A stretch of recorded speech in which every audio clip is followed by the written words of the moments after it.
Tere, Andero! Tere, Veiko! Jube äge on näha sind. Samad sõnad. Ja aitäh, et sa selle aja leidsid. Ja et me siin nüüd täna siis kokku saime ja saame arutada teemadel, mis meile mõlemile, ma loodan, olulised ja tähtsad on. Nii et aitäh sulle, et sa tulid. Aitäh, et sa kutsusid.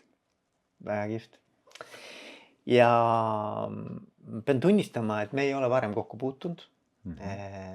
Aga mu üks väga hea sõber, kes on sinuga kokku puutunud, andis mulle selle tõuke, et võtta sinuga ühendust ja on niisugune äge tüüp olemas nagu Andero Keronen, kellega sa peaksid, sa peaksid kindlasti ka kohtuma. Ja nüüd me siin siis oleme. Ja nagu sa tead, siis minu podcast on eelkõige siis juhtimisteemaline, ettevõtlus, juhtimine, sealhulgas eneseareng, nii juhina kui ka siis organisatsiooni areng, tiimide areng. Nii et ma tahakski sinuga rääkida võib-olla nagu eelkõige sellest vaatepunktist, et mis on sinu kui ettevõtja, kui juhi kogemused olnud ja kuidas see teekond, mida sa siis oled, tänaseks juba ma ei teagi, kui pikalt, 15, 20, palju, mitu aastat No Bananas meil ühel või teisel moel elus on olnud, eks ole. Et kuidas see teekond sind on kujundanud, eks ju. Ja see on minu arvates nagu väga põnev ja äge. Let's go! Let's go! Väga hea.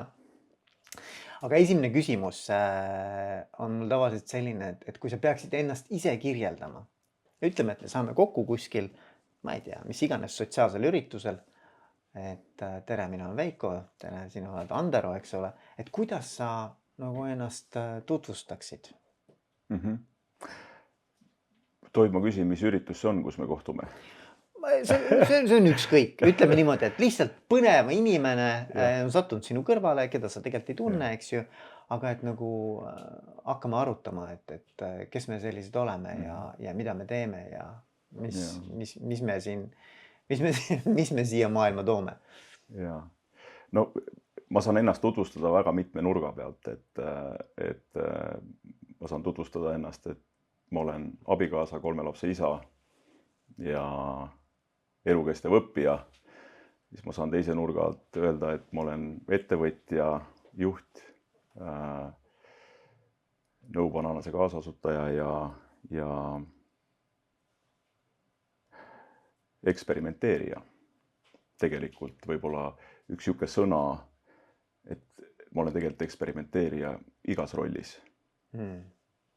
Et seda ma nagu tajun oma iga rakuga, sest olles ka juht ja ettevõtja, siis ma ei tea, mis on tõde või mis on õige või mis otsused viivad ettevõtet ja mind edasi. Aga ma olen julge riskija ja uskuja. Väga põnev. Ma arvan, et see sõna, see eksperimenteerija, et sellele me veel lähme sügavamalt kallale. Et see on põnev. Ma arvan, et see on ka räägib midagi nagu inimese isiksusest ja sellisest olemuslikust DNA-st, eks ju. Et väga põnev ja siis teine pool jah, see, et ikkagi ka selline mingi väärtuste teema, eks ju, mingisugused pereväärtused, ettevõtlikkus, asjadesse pühendumine kõlab sellest läbi, eks ju. Just, et ma täna nagu tajun ennast palju mitmekihilisemana isiksusena, et edu ei ole ainult ettevõttega seotud, vaid seal nii-öelda elurattal on nagu väga palju neid slaisse, et see ratas nagu keerleks ja veereks, siis mulle läheb väga korda lähisuhted oma naise, oma lastega, oma vanematega, aga ka tegelikult oma kolleegidega, et mulle lähevad inimesed korda. Ja mulle läheb see korda, mida ma ka äriliselt teen ja ma tahan, et luua mingit väärtust läbi nende toodete mida me No Bananases müüme ja arendame, et teha inimesi õnnelikuks ja et neil oleks võimalik päriselt nautida häid maitseid, parimaid maitseid. Absoluutselt. Aga räägi mulle natuke, kuidas sa selleni jõudsid? Sa ütlesid, et sa oled kaasasutaja. Jah. Su teekond on kindlasti väga-väga mitmekülgne ja mitmetahuline ja niisugused asjad ei juhtu lihtsalt nii-öelda üleöö, eks ole. Et ülipõnev oleks kuulda, et kuidas sa üldse selleni jõudsid ja mis su see nii-öelda alguspunkt on, eks ju, võib-olla sa pead minema üldse kuhugi, ma ei tea, lapsepõlve või mis iganes, aga räägi, et kus see kõik alguse on saanud? Noh, tegelikkuses marjadega kokku ma puutusin esimest korda 16-aastaselt. Ma alustasin marjamüüjana Helsingi kaupatoril. Ja tegelikult jällegi, kas see on juhus või mitte, aga minu ema luges rannas mingit lehte ja töökuulutus oli, et kus otsitakse marjamüüjaid ja mina olin kirglik korvpallur ja unistasin sellel hetkel NBA-st veel ja tegin kõik selle nimel, et sinna jõuda, aga ema arvas, et mul võiks olla suvel võimalus teenida oma taskuraha ja niimoodi ma jõudsin kaupatorile Helsingis ja hakkasin maasikaid müüma ja see tegelikult väga mulle meeldis, sest et ei olnud korduvat päeva ja see kõik toimus hästi kiire tempoga ja hästi kiirelt tuli reageerida ja seal ma hakkasin iseennast tegelikult arendama inimesena, et ma tahtsin tegelikult, et inimesed peatuks minu juures, mitte ei läheks selle 20-30 teise marjamüüja juurde ja siis ma nagu hakkasin katsetama väljapanekutega ja naeratama ja kliendi suhtlusega ja hakkasin märkama, et meil läheb päris hästi. Aga see kaupatori on seal, kus on see, ongi nagu täitsa seal, eks ju, seal mere ääres. Mere ääres, eks ole, ja kus neid kalasid müüakse ja ma mäletan, ma olen seal kunagi täitsa ostsin mingi suitsukala ja sõin seal samas kuskil istudes maha ära. Aasta oli siis 96, et sellest on pea 29 aastat tagasi. Ja su taust on see, et eks ole, sa oled Ingeri soomlane, ma saan aru, eks ju. Ja ühel hetkel sa siis perega läksid tagasi ja kui piirid lahti läksid või öelda, see võimalus tekkis, eks. 91, ja millal sa tagasi tulid Eestisse?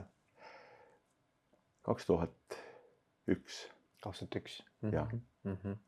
Ja siis algas ja tagasi tõid mind marjad. Et ma tulin tegema sisuliselt marjaäri Tallinnas ja väga vähesed inimesed uskusid, et see on võimalik. Sest seda ei eksisteerinud. Aga räägi, tegelikult ega see teekond ei ole olnud nagu ainult roosiline, eks ju. Et ma saan aru, et tegelikult kas sa päris pankrotisest ei ole käinud, aga seal lähedal või? Jah, et garantiisi ei ole tegelikult üheski äris, aga marjaäri on nii palju sõltuv kõikidest ilmadest kasvupiirkonnas, ilmadest siin, kiiresti riknev kaup. Sa ennustad tulevikku 2 nädalat ette, teed otsuseid selle põhjal, mis arvad, et võiks juhtuda või toimuda ja siis hakkab päris elu, kui kaup jõuab kohale ja et tegelikult selline määramatuse talumine on võib-olla olnud minu üks selline nagu trump ühtepidi, aga teisipidi on ka see, et kui selg on vastu seina, kas siis see, et sul on 100 lava maasikat külmas ja tegelikult sa ei tea, mis nendega 4 päeva pärast saab, on aidanud tegelikult välja mõelda midagi, mida muidu ei mõtleks. Mm. Ehk siis need rasked olukorrad tegelikult, mis sellele teele on sattunud, kui ma vaatan tagasi, siis need on alati olnud minu elus nagu hüppelauaks, kus sünnib midagi uut. Ja Aga räägi, et nagu, et tegelikult see on minu arvates, see on ka üks niisugune kindlasti sündmus või etapp elus, eks ole, kõik raskused tegelikult on, eks, mis kujundavad meid. just. Ja ma mõtlen, et noh, et kuidas see sind, no üks on see tõesti määramatuse talumine, ma arvan, et see on nagu väga hea märksõna lisaks sellele eksperimenteerimisele, millele me kindlasti veel nii-öelda tähelepanu pöörame rohkem. Aga et mis veel, et nagu, et mida sa õppisid veel sellest kogemusest?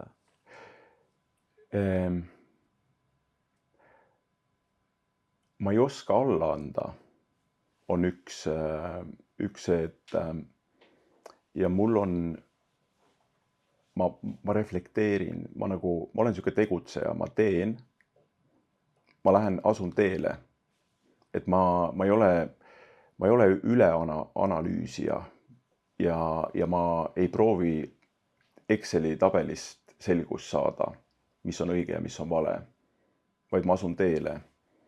Ja siis ma panen paika sihi, kuhu ma tahan jõuda. Ja mul on mingi plaan, aga siis ma asun teele ja siis ma hakkan seda plaani muutma julgelt. Ja nii palju tuleb plaani muuta, kui siis jõuda sinna sihini, et jah, ja tegelikult see eksperimenteerimine on üks oluline koht, kus tegelikult ma ei karda eksida, ma ei karda vigu teha, ma julgustan oma tiimi täna iga päev nagu tegutsema, nagu tegema vigu, õppima nendest ja muutma miskit, sest muutused on väga vajalikud. Et tehes ühte ja sama asja ja lootes, et lõpptulemus muutub, ei muutu. Et ja ma nagu täna usun rohkem kui varem sellesse, et õnn on nagu meie kätes. Et ma täna enam ei vaata tagasi selle mõttega, et kuskil oli kehva ilm või et selle tõttu murelisaak oli väiksem, et selle tõttu meil ei tulnud välja. Et ma täna tunnen, et need kaardid, mis meil täna on, nendega tuleb mängida nii hästi, kui oskame. Mitte mõelda, et kui mul oleks head kaardid, võt küll ma siis alles mängin. No seda ei juhtu, meie äris mitte. Et iga päev on uus võimalus ja uued kaardid. Ja iga päev ei saa võita, iga päev ei lähe nii, nagu sa oled plaaninud, aga tuleb edasi liikuda, ükskõik mis.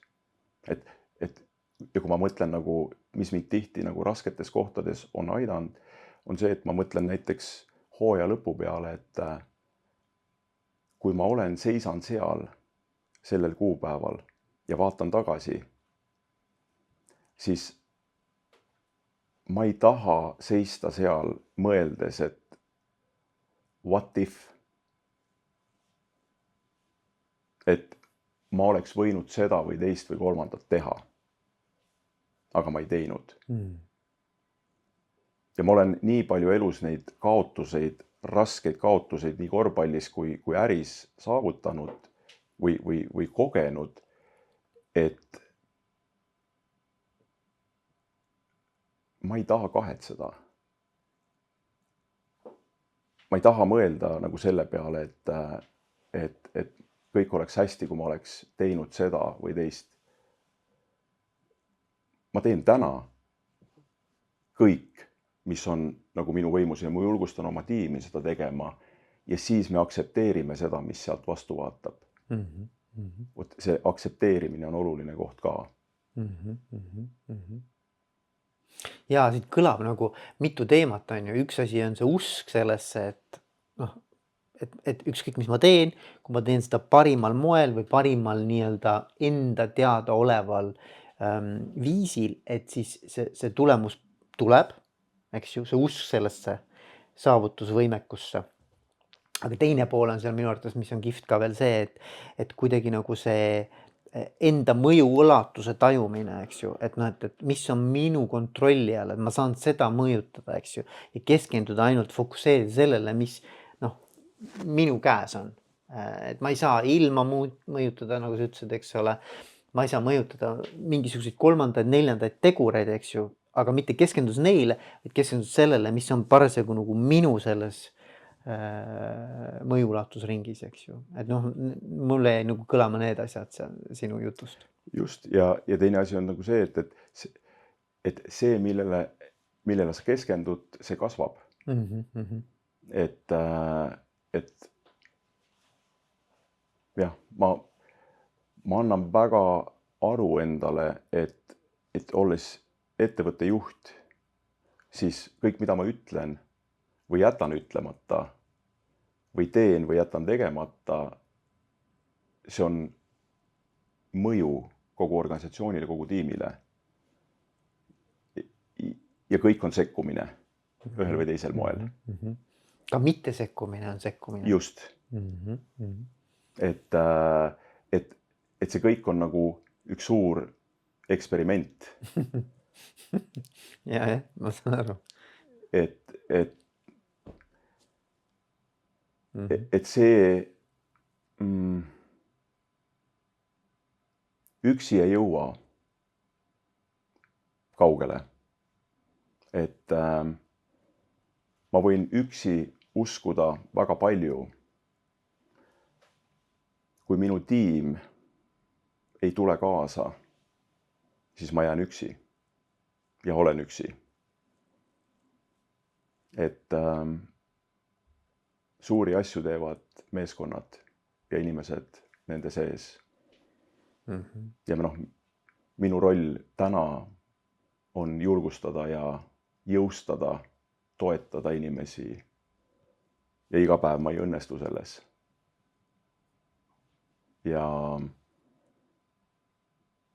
Aga ma märkan ka oma möödapanekuid ja mul on täna julgus ka vabandada oma kolleegide ees. Ja mul on au tegelikult olla juht, kellele tullakse rääkima ka tagantjärgi, et ma sain pihta, kui sa ütlesid seda või tegid seda. Ja mul on ka tagantjärgi võimalik öelda, et anna andeks. Sa oled muide, selle peale tuli mulle meelde, et sa oled öelnud, et sind on mõnikord liiga palju. Et räägi sellest ka. Ma arvan, see on ka nagu põnev teema, vaata. Et mida tähendab, et inimest on liiga palju? Et sa oled öelnud, et siin on nagu oma sellises nii-öelda eraelu suhtes, eks ole, ja võib-olla ka juhina, eks ole, mõnikord liiga palju. Mida see tähendab? See tähendab seda, et mul on ATH aju. See diagnosti mul aasta tagasi. Et mul on perioodid, kus mul on siuke kõrge energia, kus ideed ja mingid mõtted lihtsalt pulbitsevad. Ja ma ei jõua ise endale hästi järele teinekord. Ja siis ma võin märgata vahest 3 aega öösel üles ja mul lihtsalt uni on läinud ja ma lihtsalt tahaks tegutseda. Mul tulevad mõtted ja siis ma tahan neid rõõmuga jagada oma tiimiga ja siis kell 3, kell 4, kell 5, kell 6 ja vahest ma ei anna endale aru, et see on laupäev ja pühapäev, kus ma neid jagan rõõmuga, aga see võib teises tekitada hoopis vastastiku tunde, et ta hommikul ärkab kell 8-9 ja võib-olla on sügis, hoopis teine siuke energia on ja vaadata, et Anderolt on tulnud 10 WhatsAppi, eks ju, ja algas 3. Ja see taju on nagu selline, et mind on liiga palju et seda kõike on liiga palju, et ma ei suuda selliselt protsessida nagu võib-olla nagu mina mõtlen või mina praegast toimetan, aga ma olen saanud ka oma kolleegidelt tagasisidet ja see on aidanud mul mõista, mida ma võin oma tegevusega nagu tegelikult mõjutada, tekitada ja see on ülimalt äge, et mu inimestel on täna julgus peegeldada seda, mida nad tajuvad. Sest ma ei pruugi ise näha ja ei näegi. Ma ei näe iseennast. Inimene pole loodud iseennast nägema ja me vajame kõik enda ümber peegleid, kes tegelikult peegeldaks meid endid.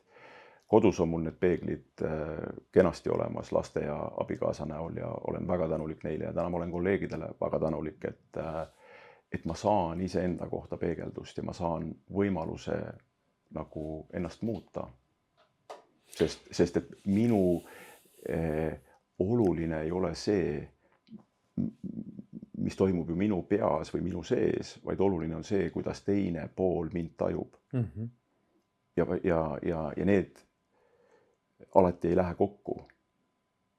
Ja minu arvates nagu, ütleme niimoodi, et see samastumine, ma arvan ka kuulajatel ja mul ka, eks ole, on selle osaga, et ükskõik, kuidas me käitume, eks ju, et siis mulle endale on see väga ratsionaalne ja ma saan aru, miks ma nii teen ja sellel on mingi põhjendus ja mingi selgitus, eks ole. Aga teised ei pruugi aru saada, kus sa tuled ja kus on see sinu ratsionaalne põhjendus sellele käitumisele. Ja siis seal tekib see dissonants, eks ju, aga meil endale on see aru saada, miks ma niimoodi teen, miks ma kell 3 seda kõike teen, eks ole, sellepärast, et ma ei taha nendest headest ideedest oma kolleegi ometigi ilma jätta, eks ole. Aga see ei pruugi nagu nendeni täpselt niimoodi jõuda, eks. Ja. Et see taju pool on oluline ja muuta saad ainult neid asju, millest oled teadlik. Et kui minu kolleegid täna ei julgeks peegeldada seda, mida nad tajuvad, siis mitte midagi ei muutu. Sest mina ju elan piiratud vaateväljas juhina. Ja ma olen, ma saan küsida, aga küsimus on alati selles, et kas ma oskan küsida neid küsimusi, et ma tihti küsin enda kohta tagasisidet, mis annaks võimaluse teisel poolel siis öelda võib-olla neid asju, mida muidu ei julgeks ja ma väga pean lugu oma tuumiktiimiga iga kuu me 1,5 tundi istume ilma telefonita ja arvutita 1-1. Ja neid juba aastaid, et see on koht, kus on võimalik asju lauale panna, asjadest rääkida, ei ole telefoni, ei ole arvuteid.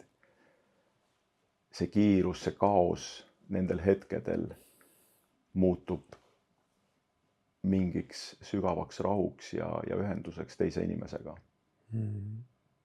Ma arvan, need on ka head pointsid, vaata, et nagu mingid praktikad, eks ju.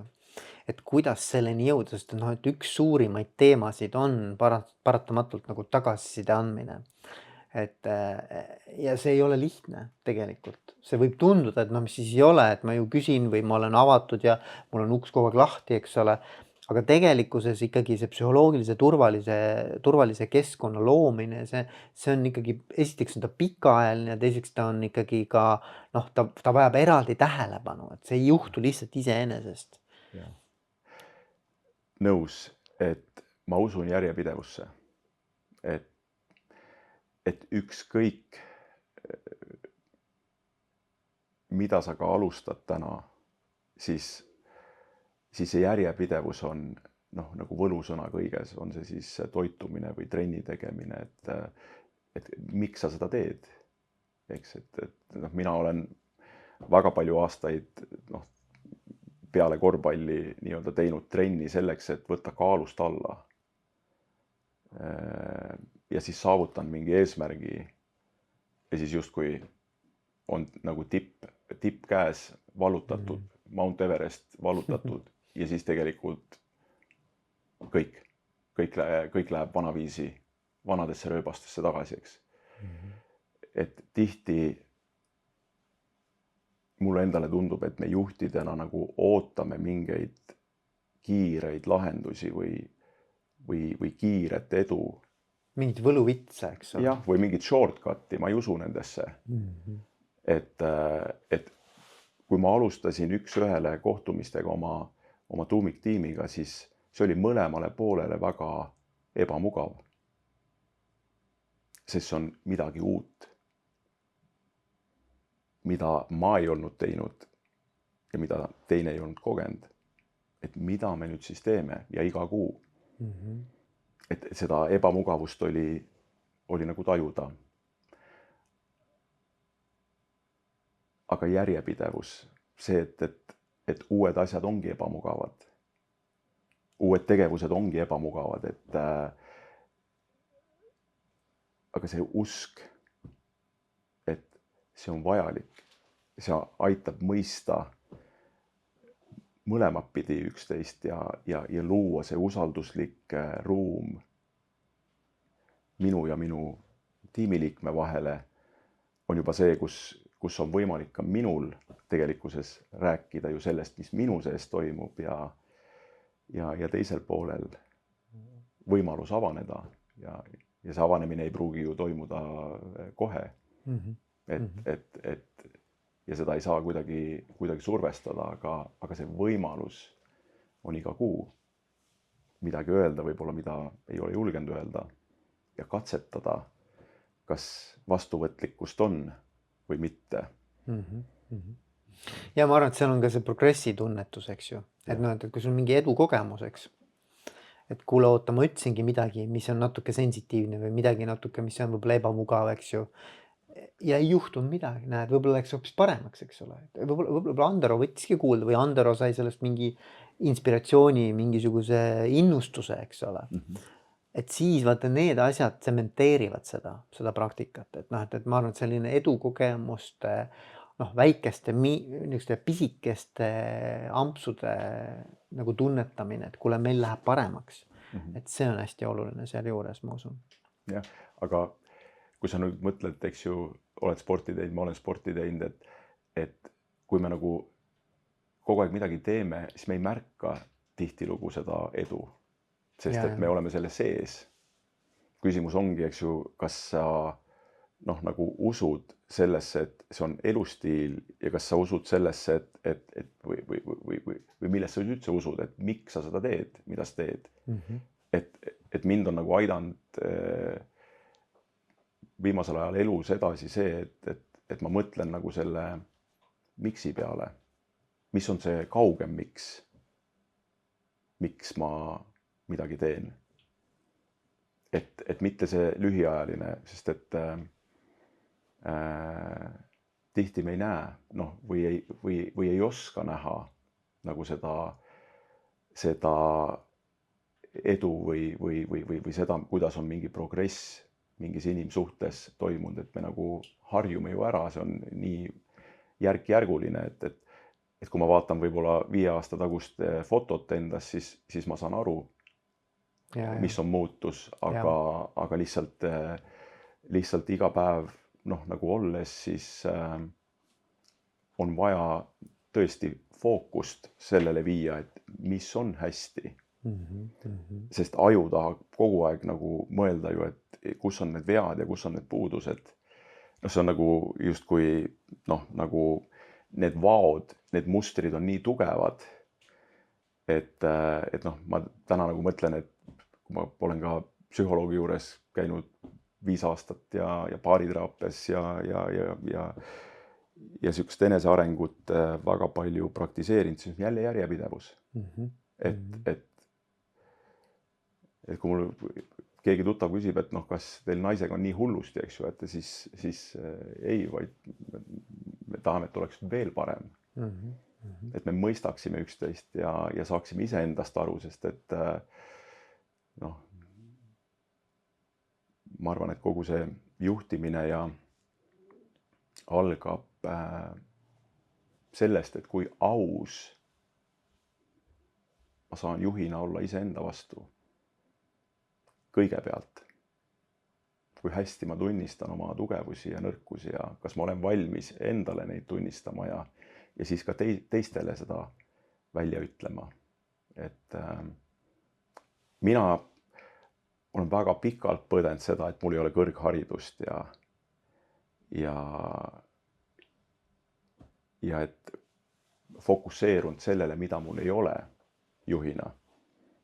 Et ma ei ole selline võib-olla klassikaline Excel inimene ja siuke klassikaline numbrijuht, et vaid pigem selline tuleb tunne ja taju ja ma näen nagu midagi, mis suunas me võiks liikuda ja siuke eksperimenteerija. Rohkem siuke kire pealt. Jah. Et tekib tunne, et suund on see. Ja nüüd mõtleme, disainime koos selle, et kuidas sinna jõuda ja hakkame minema, hakkame tegutsema ja siis hakkame nägema neid numbreid. Väga äge. Ma tulen korra selle teema juurde tagasi, mida juurde ma lubasin tulla, mis on siis, et minu arust oli kaks või oli isegi 3 terminit. Üks oli eksperimenteerija, siis oli määramatuse taluja ja 3. oli vist usk või selline nagu, ma ei oskagi seda öelda siis, uskuja. Et niisugust 3 märksõna vaata varem nagu ka kuidagi poppisid appi, et tulid nagu ülesse. Et kui sa neist räägiksid natukene, et kus see eksperimenteerimise alge sinus on?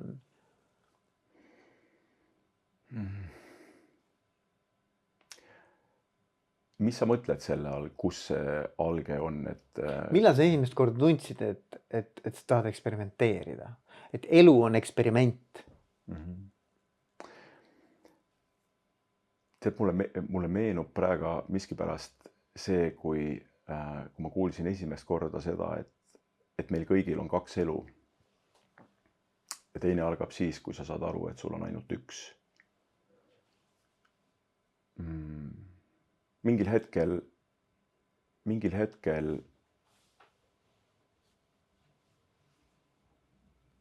ma tundsin justkui, et ma eksperimenteerin nagu niivõrd palju ja siis ma olen nagu kõike proovinud. Et mina olen siuke oma kehakaaluga võitlesin tohutult pikalt, ma olin siuke ülesööja ja kringelveeni tüüp, et ma ei osanud nagu, tundsin, et ma ei taha võtta ise tegelikult vastutust, et see on kuskil minevikus. Vanaisa nägi nälga Leningradi blokaadis, geenid, värgid, kõik särgid, eks ju, ja näiteks maovähendusopp, mida ma 1,5 aastat tagasi tegin, oli väga suur eksperimenteerimine. Jah, muidugi. Ja tegelikult,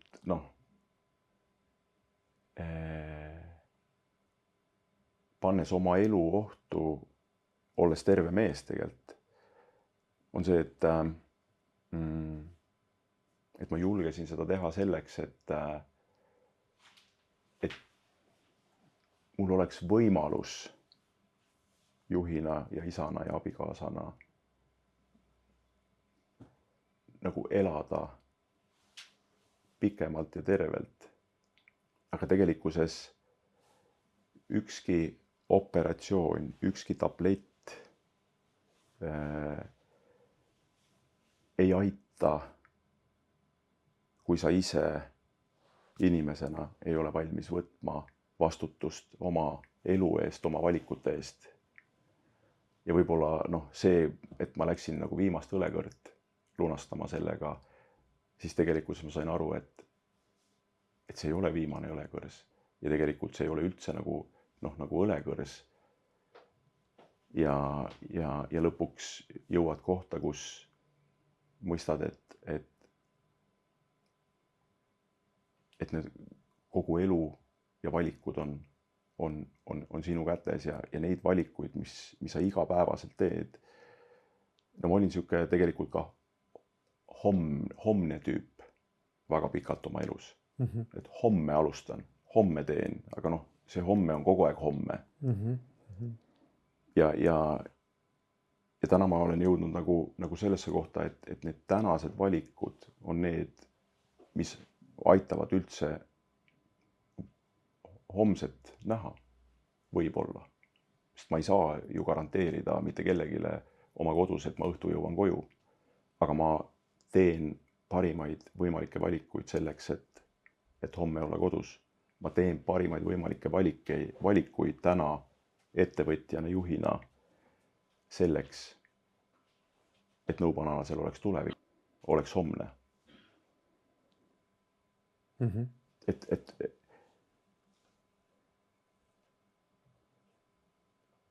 ma olen täna rohkem kohal kui kunagi varem, et kõik, mis on toimunud minevikus, ma olen nii tänulik kõigile inimestele, kellega ma olen kokku puutunud, kõigele, mis minuga on juhtunud. Sest kõik see on aidanud mind elus edasi. Kõik see valu, kõik see kannatamine, mida ma olen valinud ise kannatada ja sellest põgenenud oskuslikult aastakümneid, on tegelikult aidanud mind tänasesse kohta, kus ma olen. Ja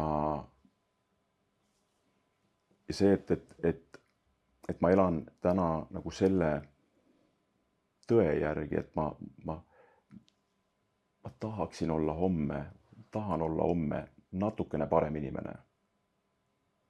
Iga päev ei õnnestu. Aga see usk mind inspireerib täna LeBron James.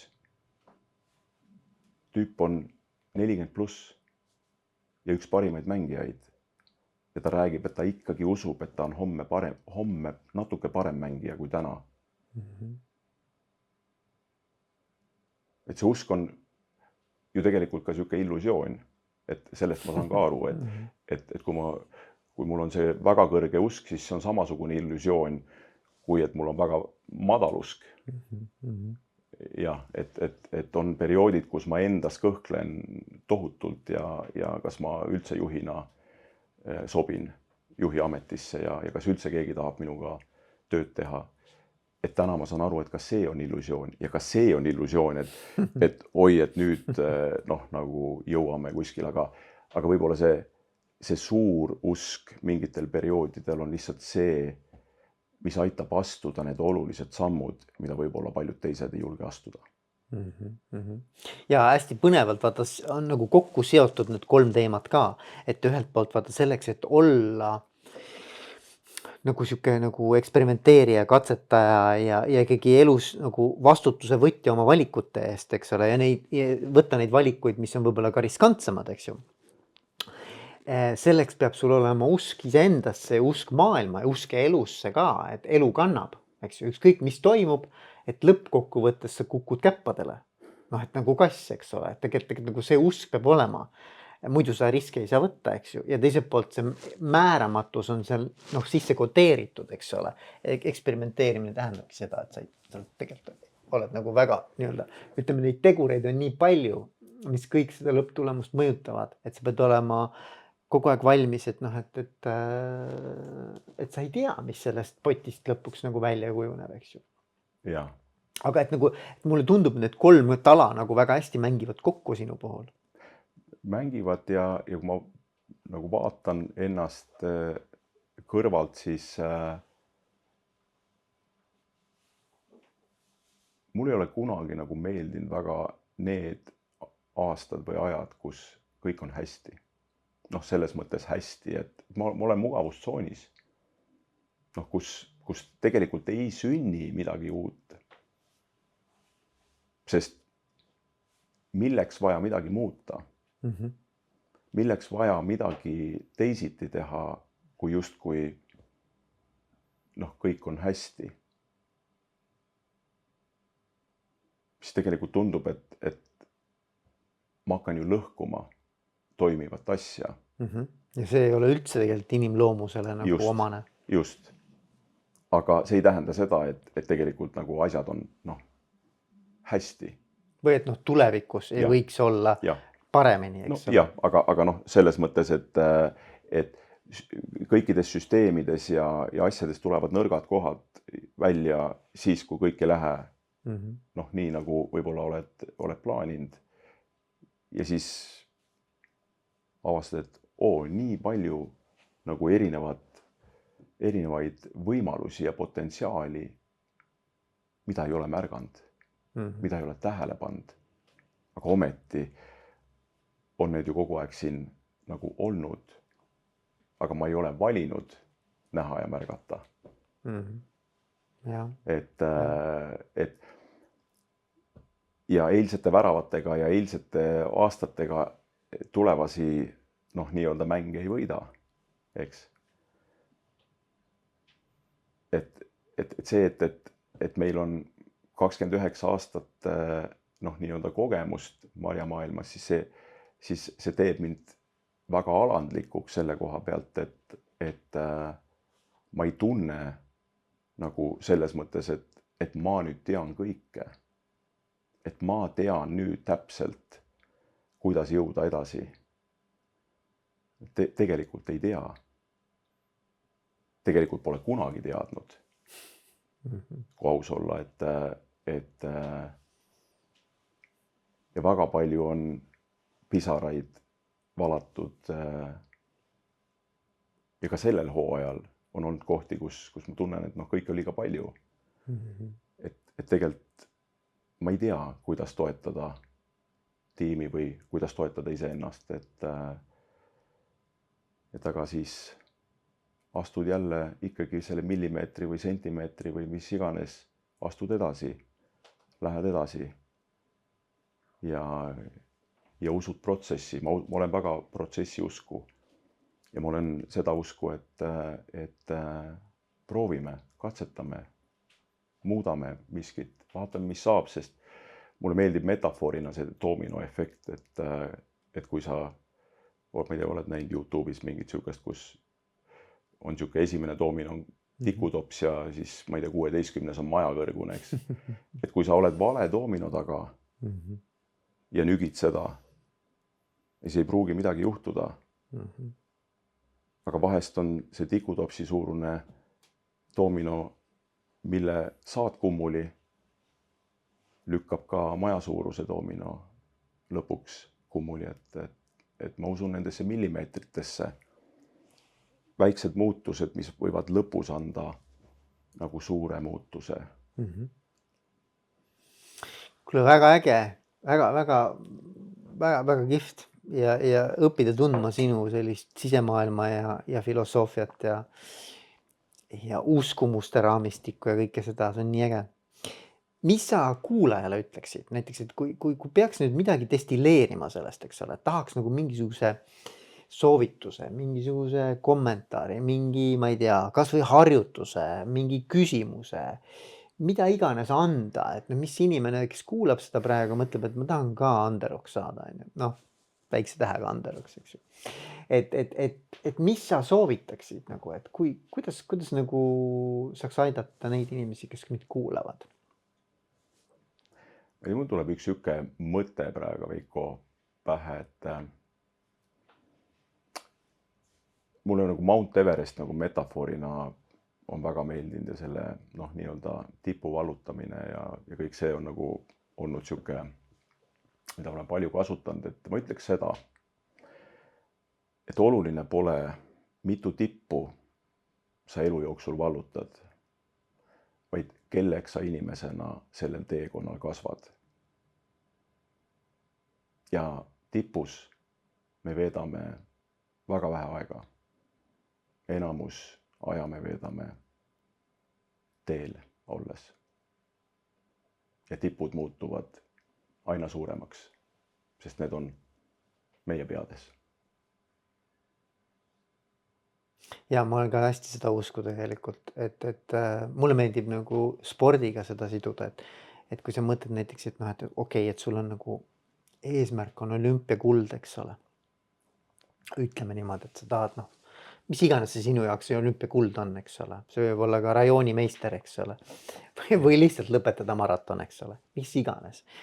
aga et kui sa sead selle sellise eesmärgi, mis on ambitsioonikas, mis nõuab sult tegelikult ikkagi nagu iseenda ületamist, noh, mingil tasandil, et siis sinna jõudmiseks on sul vaja lisaks sellele, et sa füüsiliselt selle asja ära teed, mis võib-olla ei olegi kõige keerulisem, on see, et saab see inimene, kes on olümpiakulda väärt, noh, inimesena, isiksusena, isiksuse küpsuse mõttes, et sa oled saanud nii-öelda kullaküpseks inimeseks ja ma arvan, et see on seesama, et sa oled saanud Mount Everesti küpseks mägironijaks või noh, ühesõnaga inimeseks. Ma arvan, ja seda ei saa pärast keegi enam ära võtta, vaata. See kuld, see võib, noh, mis iganes sellest saab, on ju.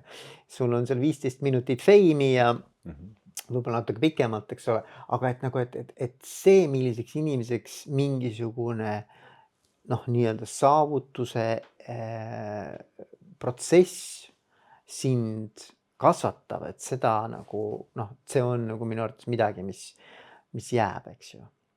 Kui sa spordiga mõtled, eks, siis ma mõtlen, et neid olümpiakuldasi, eks ju, noh, saab justkui võrrelda, on ju, et mitu kulda sul on ja mitu kulda sul on. Aga noh, nüüd Mount Everestid, me ei saa kunagi võrrelda üksteisega neid Mount Evereste, et millised need sinu jaoks on või millised minu jaoks on, sest need on kõik lõppude lõpuks personaalsed. Ja samas me vajame seda mäkke tõusu lihtsalt selleks, et tunda ennast elusalt. Ja lihtsalt küsimus ongi, et kas sa kallistad nagu seda ebamugavustunnet või seda, et noh, kõik ei ole klaar, kõik ei ole selge.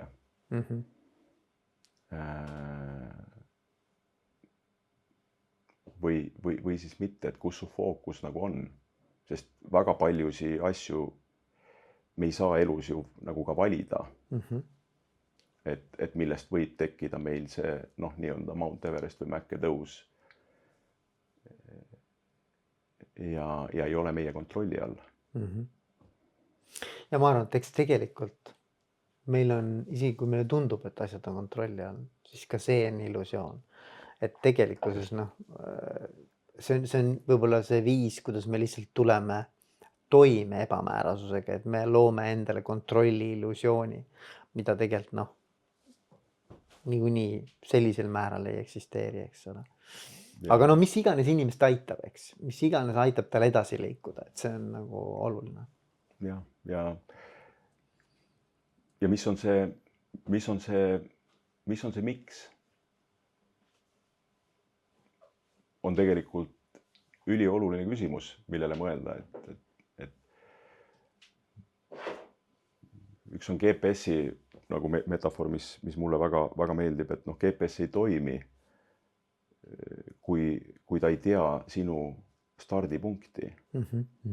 Sa ei saa olla 3 erinevas kohas ühel ja samal ajal. Aga väga tihti me arvame, et me oleme siin, aga tegelikult oleme kuskil mujal. Ja siis tegelikult me triivime. Siis me ei saa liikuda ka sinna, kuhu me tahame, sest et see GPS ei toimi. Ja oleme kuskil paksu metsa sees ja me ei tea, kus suunas minna. Tekib siuke segaduseks. Või teine variant on see, et iga sadam on okei, kuhu välja jõuda. Noh, siis on ka nagu natuke keeruline, eks ole, et siis ka ei jõua mitte kunagi kohale. Ja. Nii on, jah. Kuule, aga Andero, väga äge on olnud sinuga vestelda ja me võiks ilmselt rääkida väga pikalt veel, aga ma tänan selle vestluse eest ja soovin sulle ja nõubananasele ja kõigele, mida sa oma elus siis puudutad või katsud, edu ja et kõik su unistused saaksid teoks. Aitäh sulle, Veiko, kutsumast ja need samad head sõnad soovin ma sulle tagasi. Aitäh!